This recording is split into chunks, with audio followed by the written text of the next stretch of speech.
Oke, halo teman-teman semuanya. Assalamualaikum warahmatullahi wabarakatuh. Salam sejahtera untuk kita semua. Semoga kita tetap dalam keadaan sehat dimanapun kita berada ya.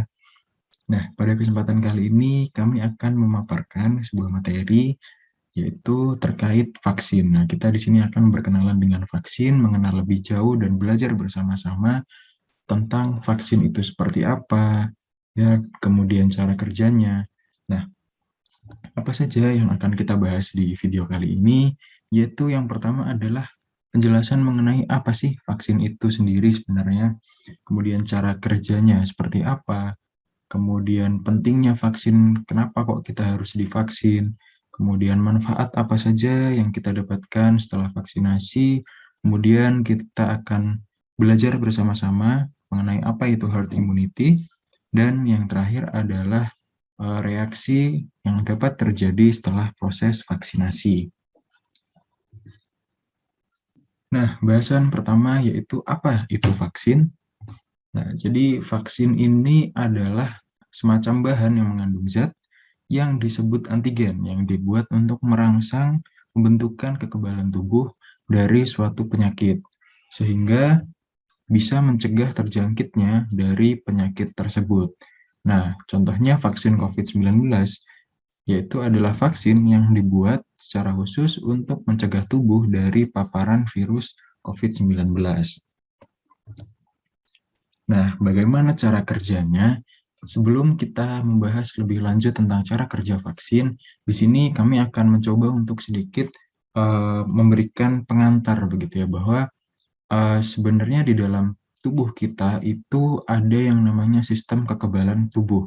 Nah, sistem kekebalan tubuh ini fungsinya apa? Sesuai namanya, jadi sistem inilah yang akan menjaga tubuh kita dari penyakit-penyakit dan menjaga tubuh kita agar tetap sehat begitu. Nah, sistem kekebalan tubuh kita ini bekerja dengan cara melawan penyakit-penyakit yang masuk ke dalam tubuh kita. Jadi, misal ada penyakit A nih, ada sebuah virus ataupun sebuah bakteri masuk ke dalam tubuh kita yang dapat membuat atau mengganggu kesehatan tubuh kita. Nah, secara langsung sistem kekebalan tubuh kita ini akan berusaha melawan bakterinya, akan berusaha melawan virusnya sehingga tubuh kita dapat tetap terjaga sehat. Seperti itu. Dan setelah sistem kekebalan tubuh kita ini berhasil melawan virus atau melawan bakterinya, maka tubuh kita akan mengingat gitu. Jadi ada memorinya, ada ingatannya. Oh, kemarin ada virus A atau ada penyakit A yang masuk ke dalam tubuh kita, cara melawannya seperti ini dan berhasil, itu diingat. Kemudian misal contoh ada penyakit B yang masuk, yang kemarin pernah masuk ke dalam tubuh kita, oh kemarin cara melawannya seperti ini dan berhasil. Nah, itu diingat juga sehingga suatu saat ketika penyakit A itu datang kembali ke tubuh kita, masuk kembali ke tubuh kita, secara langsung sistem kekebalan tubuh ini akan langsung melawan. Karena apa? Karena sudah tahu bagaimana cara melawannya dan sudah pernah berhasil, sehingga tubuh kita ini dikatakan lebih tahan dan sudah siap terhadap paparan penyakit A.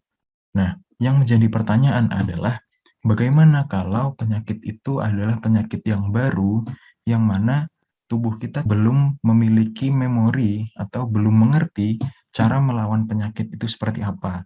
Nah, saya ambil contoh yaitu di era sekarang adalah era pandemi COVID ya. Jadi saya ambil contoh penyakit COVID, virus COVID-19. Nah, tentunya ketika virus COVID ini masuk ke dalam tubuh kita, ini kan merupakan penyakit baru yang mana tubuh kita belum mengerti cara melawannya ya. Nah, jawabannya tubuh kita ya tetap akan berusaha melawannya, tapi tentunya ini membutuhkan tenaga yang besar begitu. Kenapa? Karena di samping tubuh kita berusaha untuk melawan virusnya, di sisi lain virus ini juga terus menyebar ke dalam tubuh kita sehingga membuat tubuh kita menjadi sakit. Nah, ketika tubuh kita sakit, tubuh kita menjadi lemah, tubuh kita menjadi tidak fit, tapi kita harus terpaksa untuk tetap melawan. Nah, ini kan menjadi kondisi yang berat begitu ya, makanya dibuatlah yang namanya vaksin. Nah, vaksin ini bekerjanya seperti apa? Jadi vaksin ini bekerja dengan cara melatih sistem kekebalan tubuh kita untuk mengenali dan melawan suatu penyakit, baik itu virus maupun bakteri. Nah, jadi setelah vaksin ini disuntikkan ke dalam tubuh, tubuh akan menganggap antigen yang kandungan dalam vaksin tersebut sebagai musuh atau sebagai zat yang dapat mengganggu kesehatan, sehingga tubuh akan belajar dan berusaha untuk melawannya. Nah, poin penting yang perlu kita pahami bersama di sini adalah bahwa tubuh kita menganggap vaksin itu atau zat yang terkandung di dalam vaksin itu dapat mengganggu kesehatan tubuh kita. Kemudian tubuh akan langsung berusaha untuk melawannya, tapi proses melawan di sini tidak akan membutuhkan tenaga yang besar. Mengapa? Karena vaksin itu tidak memberikan efek sakit ke tubuh kita, sehingga saat proses perlawanan, tubuh kita dalam kondisi yang sehat, dalam kondisi yang fit gitu. Tapi tubuh kita akan terus melawan. Lain halnya dengan yang saya sebutkan tadi di awal, bahwa ketika tubuh kita terpapar virusnya secara langsung, terpapar penyakitnya yang asli, tanpa kita divaksin terlebih dahulu, maka tubuh kita akan tetap jatuh sakit dan tetap harus melawan, sehingga kondisinya akan semakin berat seperti itu. Nah, jadi vaksin ini bukanlah penyakit aslinya begitu. Vaksin ini tidak akan memberikan efek negatif kepada tubuh kita, tidak akan memberikan efek sakit, sehingga vaksin ini justru memberikan kesempatan kepada tubuh kita untuk belajar bagaimana cara melawan virus COVID yang aslinya seperti apa. Nah, setelah berhasil dilawan, maka tubuh akan mengingat bagaimana cara melawannya, sehingga apabila di kemudian hari terdapat antigen serupa yang berasal dari penyakit COVID itu sendiri, maka tubuh sudah mengerti, tubuh sudah tahu bagaimana cara melawannya. Maka dari itulah vaksin dapat membuat tubuh kita menjadi lebih tahan terhadap suatu penyakit. Pertanyaan selanjutnya, mengapa sih kok kita perlu divaksin? Nah, seperti yang sudah dijelaskan di sebelum-sebelumnya ya mengenai bagaimana cara kerja sistem kekebalan tubuh, bagaimana cara kerja vaksin melatih sistem kekebalan tubuh kita, yang mana vaksin ini membuat tubuh kita menjadi lebih kuat dan lebih tahan terhadap penyakit-penyakit tertentu begitu ya. Contohnya COVID-19 yang merupakan penyakit baru di mana tubuh kita tidak memiliki sistem imun untuk melawannya sebelumnya karena penyakitnya baru. Nah, apabila kita tidak divaksin dan kemudian tubuh kita terkena paparan virus COVID, maka tubuh kita tidak siap begitu menghadapi penyakit COVID-nya dan dapat menimbulkan efek sakit yang lebih parah. Maka dari itu sangat penting untuk kita melakukan vaksinasi demi apa? Demi menjaga keselamatan diri kita sendiri dan juga orang-orang yang kita cintai serta memutus penyebaran COVID-19 di Indonesia. Nah, selanjutnya manfaat vaksin ini ada apa saja? Yang pertama yaitu membuat tubuh kita menjadi lebih tahan terhadap paparan virus COVID-19.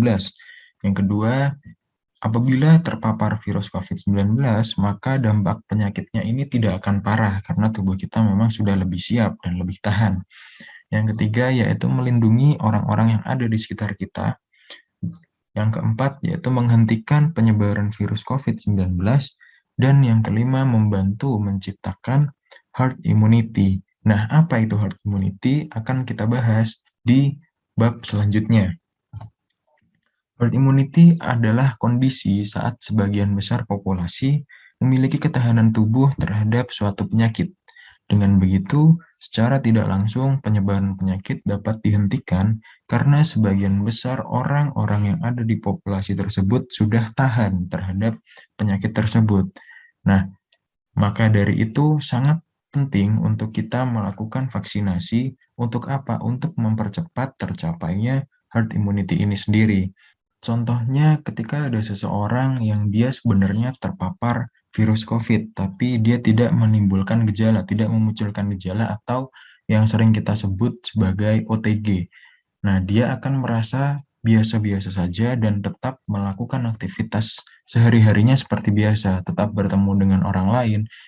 Ketika lingkungan atau kondisi sekitarnya itu belum terbentuk herd immunity atau kekebalan populasi, maka kemungkinan untuk orang-orang di sekitarnya ikut terpapar COVID atau tertular virus COVID kemungkinannya besar karena belum ada herd immunity. Nah, beda halnya ketika lingkungannya sudah terbentuk herd immunity.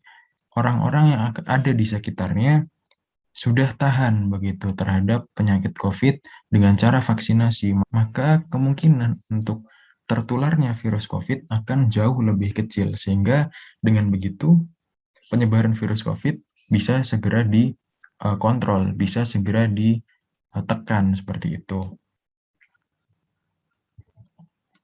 Nah, selanjutnya adalah penjelasan mengenai reaksi yang muncul setelah kita divaksin. Apa saja reaksinya?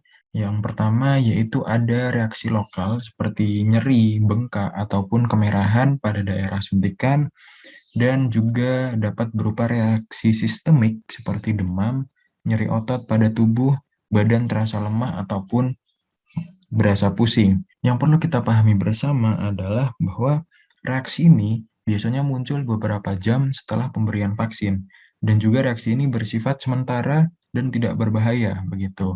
Nah, reaksi ini juga akan berbeda-beda setiap orang, sehingga tidak semuanya orang yang setelah divaksin akan muncul reaksi-reaksi yang saya sebutkan tadi, tidak, karena reaksinya akan berbeda-beda. Mungkin ada yang hanya merasakan nyeri saja di daerah suntikannya, atau bahkan ada yang hingga merasakan demam dan juga pusing, tergantung dari sistem kekebalan tubuh orang tersebut seperti apa. Terakhir yang perlu diingat tentang vaksin ini adalah yang pertama bahwa vaksin ini tidak berbahaya, dan juga perlu diingat bahwa vaksin ini tidak menyebabkan tubuh kita menjadi kebal, tapi vaksin ini membuat tubuh kita menjadi lebih tahan, sehingga ketika tubuh kita terpapar suatu penyakit, maka efek penyakitnya tidak akan parah. Sekian dari kami, apabila ada kekurangan mohon dimaafkan. Semoga ilmunya dapat bermanfaat dan terima kasih.